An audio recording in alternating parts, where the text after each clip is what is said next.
Doctor अनुपम जी। राधे राधे महाराज जी। महाराज जी, जब हम इलाज करते हैं बहुत बार इलाज की प्रक्रिया से रोगी की जिंदगी बदल जाती है। अगर इंसान के कर्म पर उसकी जिंदगी चलती है तो इलाज डॉक्टर उसमें कितना महत्व रखता है?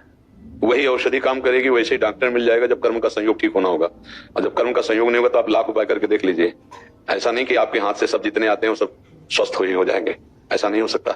तो इसमें आपकी जो डॉक्टरी है और आपकी जो औषधि है उसके कर्म के अनुसार ही प्रयोग में आएगी।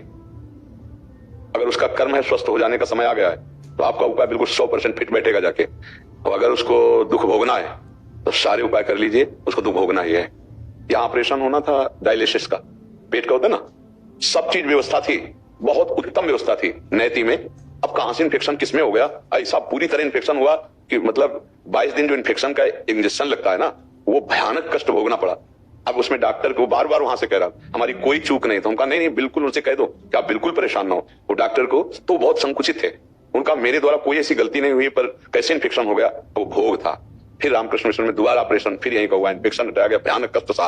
अब उसमें डॉक्टर की क्या कमी थी, प्रारब्ध भोग था, हो गया।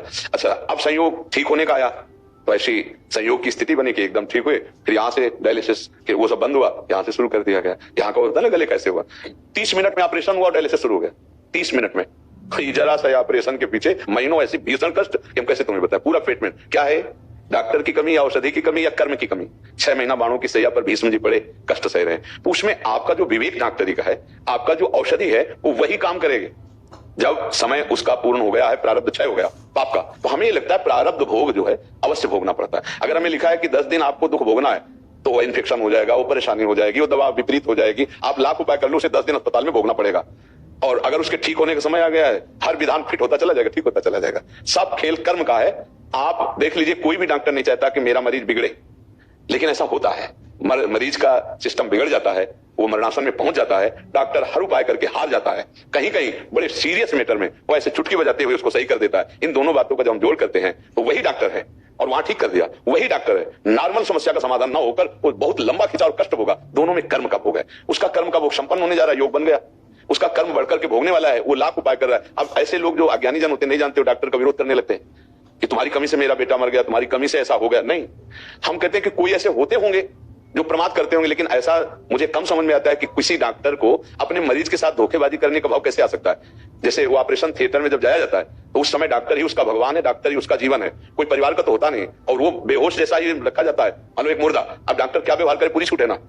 इसके बाद हम स्वस्थ होकर के आते हैं, वो ऑपरेशन भी हो जाता है, स्वस्थ हो। तो डॉक्टर की कमी, कोई ऐसा प्रमादी तो हम नहीं कह सकते, कोई डॉक्टर ऐसा नहीं चाहेगा कि उसके मरीज की हालत बिगड़े या कष्ट। क्यों, मुझे तो ऐसा लगता है कि कोई डॉक्टर जो डॉक्टरी पढ़े है वो ऐसा क्यों चाहेगा।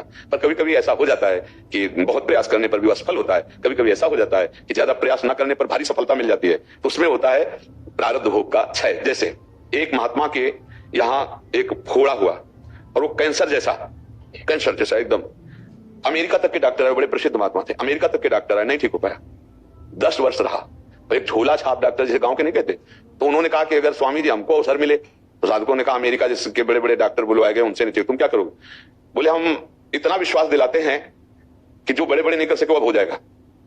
स्वामी जी एक बात, तो स्वामी जी के पास जब ये बात गई तो उन्होंने कहा देख लो, 15 दिन में ऑपरेशन किया, 15 दिन में घाव पत करके बिल्कुल फिट, कई बार ऑपरेशन हो चुका था, जड़ से खत्म।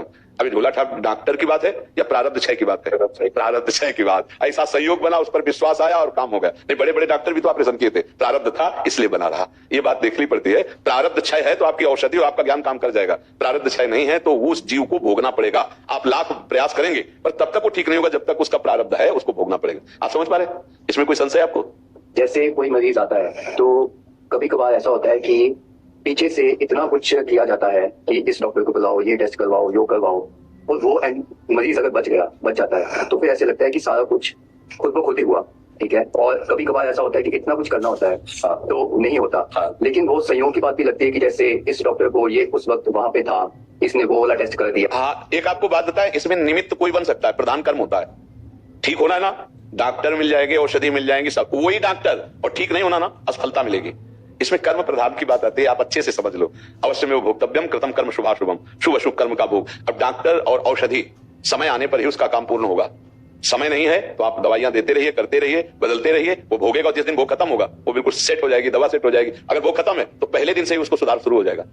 वही औषधि वही डॉक्टर है, बहुत भी ऐसा देखा जाता है कि फेल और बहुत पास, तो दोनों में प्रारब्ध कर्म का संयोग होता है। बोले हमसे तो नहीं संभला, वो डॉक्टर आए और उन्होंने संभाल दिया, तो उनको निमित्त बनाया कर्म ने, और अब भोग समाप्त होने का था तो उनका निमित्त बना, वो औषधि निमित्त बनी, उन्होंने रोग को पकड़ा और औषधि दी और वो ठीक हो गए। वो संयोग था, उसको निमित्त बनाया गया। वो उनसे भी कितने भी केस बिगड़ चुके, ऐसे देखा जाए तो ये कर्म का संयोग होता है। इसमें प्रधानता डॉक्टर या औषधि की नहीं होती, कर्म की होती है।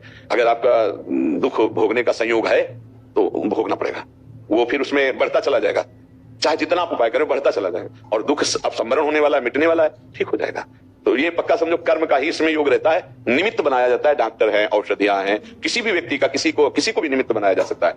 भगवान निमित्त बना सकते हैं, लेकिन जो कर्म है वो अवश्य भोगना पड़ता है, जीव को भोगना ही पड़ता है पक्का। तो इसलिए आपकी प्रवीणता और आपकी औषधि उसके कर्म संयोग के अनुसार ही काम करेगी। नहीं तो सर्व प्रवीण डॉक्टर आज फिर मरे ना, फिर उनको कभी दुख ना हो। बहुत से है ना, लेकिन समय आने पर वो असमर्थ है अपने आप को बचाने में, और समय आने पर दूसरों के लिए भी असमर्थ है। ऑपरेशन पूरी प्रवीणता से करेंगे लेकिन वादा नहीं करेंगे। बात यही है कि हर स्थिति में बचाने का प्रयास करूंगा, लेकिन अगर तो फिर वो ऐसे उंगली करनी होती कि अब वो ईश्वर के ऊपर है, प्रयास मेरा रहता है ना। हाँ, ये बस यही बात समझ रही है, अंदर की बात यही समझ रही। ये गारंटी से कि मैं बचा ही दूंगा, 100% मैं प्रयास करूंगा, फाइनल ईश्वर पर। बस यही बात अच्छी है, आपका प्रयास, आपकी औषधि और उसका कर्म, तीनों का सहयोग बनेगा, काम बन जाएगा। और उसका कर्म बिगड़ गया तो बिगड़ जाएगा, पक्का बिगड़ जाएगा।